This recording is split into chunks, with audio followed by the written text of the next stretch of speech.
নবী সাল্লাল্লাহু আলাইহি ওয়াসাল্লাম বলেন, যে ব্যক্তি ইসলাম গ্রহণ করলো আল্লাহ তাআলা তার অতীতের সমস্ত গুনাহগুলি মাফ করে দেন। আজকে আমরা সবাই উচ্ছ্বাসিত, একজন বদ্দিন যার কোনো দিন ছিল না এমন একজন ভাই আমাদের কাছে ইসলাম গ্রহণ করবেন। আমরা ওনাকে সবাই আন্তরিকতার সাথে সব দিক থেকে যেভাবে আন্তরিকতা ভালোবাসা দেখানোর জন্য দরকার ঈমানি ভাই হিসেবে দেখাবো। আচ্ছা, আমি তোমাকে একটা কথা বলি। প্রথম কথা হলো, এখন একটু পরিস্থিতি ভিন্ন, সব দিক থেকে আপনারা সবাই কথাগুলো একটু খেয়াল করেন। এমন একটা আমি আজকে মিজান ভাই আমাকে ফোন করছিলেন, তো আমি ওনাকে কয়েকটা কথা বলছিলাম। আমি বললাম এটা কোনো কানুনগতভাবে যে সমস্ত বিষয়গুলি আশ্রয় নেওয়া দরকার সেই বিষয়গুলি আমি ওনাকে কিছু পুঙ্খানুপুঙ্খানুভাবে বলে দিয়েছি। দ্বিতীয়, সে শরীয়তের দৃষ্টিকোণে প্রাপ্তবয়স্ক, তাকে কেউ জোর করবে ছাপ দিবে এমন কোন শরীয়তে গ্রহণযোগ্য হয় না, তার স্বেচ্ছায় সবকিছু। তারপরে আমরা তার থেকে জানবো প্রথমে এখানে আসলে তাকে কেউ বাধ্য করে বা বিভিন্ন কিছু করে কোনো কিছু জোর করে তোমাকে কেউ কিছু করতেছে। আচ্ছা, আর আমি এটা জিজ্ঞেস করলাম আজকে 1-1.5 মাস থেকে নাকি ওনাকে বারবার করতেছে, এমনকি আজকে বললো ওনাকে ওকে যদি মুসলমান না হয়ে আজকালকার মধ্যে সে আত্মহত্যা করবে। তো আমি ওনাকে একটা মাসালা বলছি, যেহেতু আপনার আশ্রয় নিয়েছে, দ্বারস্থ হয়েছে, যদি সে ঈমান হারা হয়ে কবরে যায় তাহলে এর জিম্মাদারি আপনাকে কালকে আমাদের জবাবদিহি করতে হবে। এই জন্য উনি আজকে তারা ঘুরে করে এভাবে এখানে নিছেন। তো আপনাদেরকে বলবো, যেহেতু এর সরকারি কানুনগত ভাবে শরীয়তের দৃষ্টিকোণ থেকে বয়স কোনো কি নেই, সমস্যা নেই, কিন্তু সরকারি কানুনে এখন 5 মাস কি আছে অবশিষ্ট আছে। তো আপনারা থানাতে একটা জিডির মাধ্যমে এটাকে অল্প সময়ের মধ্যে মিজান ভাই, আসিস ভাই, আপনারা এটাকে সমন্বয় করে অল্প সময়ের মধ্যে কি করে নেবেন, করে নেবেন। হ্যাঁ, এই জিনিসটা আমরা প্রত্যেকে, ওনার কথাটা ক্লিয়ার হয়েছি তো, সবাই বুঝতে পারছি তো? মাশাআল্লাহ, সে যদি আগ থেকে প্রস্তুত না থাকতো, তার চেহারায় দাড়ি, পোশাক আশাকে অনেক পরিবর্তন দেখা যাচ্ছে না, বোঝা যাচ্ছে না, এটা একদিনে হয়ে যায় না। জোর করে করার পরিবেশ এমন না। তো আল্লাহ তাআলা ভাইকে সহিহ সমঝ দান করুক। আল্লাহ তাআলা ঈমানের হালতে আল্লাহ তাআলা শেষ নিঃশ্বাস পর্যন্ত অবিচল থাকার তৌফিক দান করেন। তোমার পরিচয়টা একটু বিস্তারিত দাও। আমি একটা হিন্দু ছেলে, আমার নাম শুভ দাস। আমার বাবা আসলে একটা মাছ ব্যবসা করে। তো আমি আজ থেকে অনেক 2 বছর আগে আমি যখন পড়ালেখা করছিলাম, হঠাৎ করে আমার বন্ধু থেকে একটা হিন্দু ধর্মের বই নিয়ে, মুসলিম ধর্মের বই নিয়ে আমি যখন পড়তে শুরু করলাম, তখন থেকে আমার মনে একটা ইসলাম ধর্মের জন্য ভালোবাসা তৈরি হলো, যার কারণে আমি কিছুই না ভেবে হঠাৎ করে আমার মুসলিম হওয়ার অনেক আগ্রহ হলো।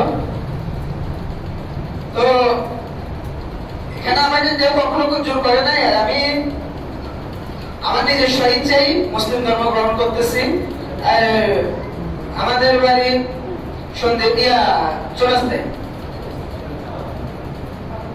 আমার বাবার নাম টোকানো রবি কৃষ্ণদম, আর মাতার নাম রীতা। আমি যেভাবে বলি আমার সাথে সাথে বলবেন। লা ইলাহা ইল্লাল্লাহু মুহাম্মাদুর রাসূলুল্লাহ।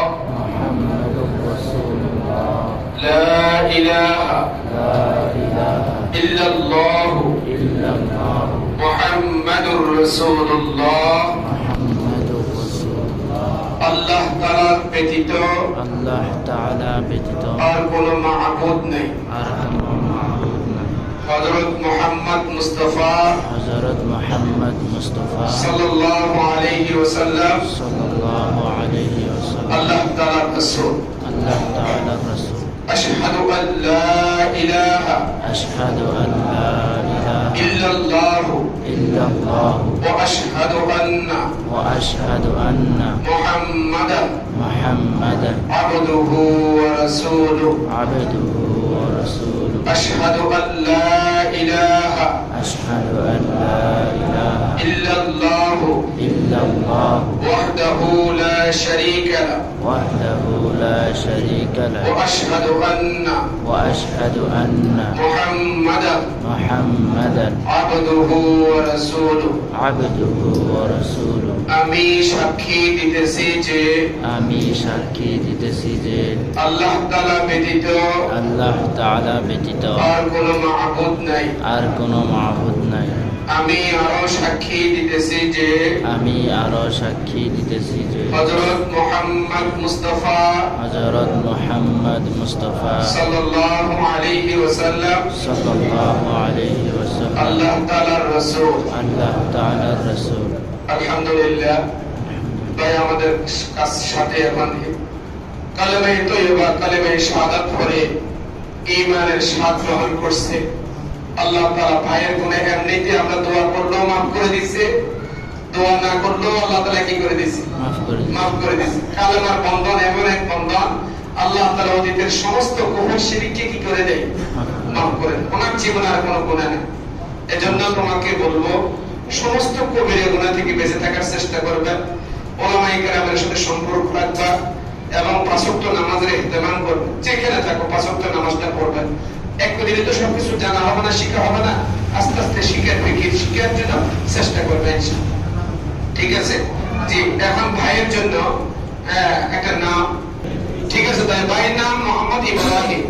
ইনশাআল্লাহ নামাজের পরে দোয়া হবে। তাহলে ভাইয়ের নাম মোহাম্মদ কি? ইব্রাহিম। আজকে থেকে তুমি কি করবে?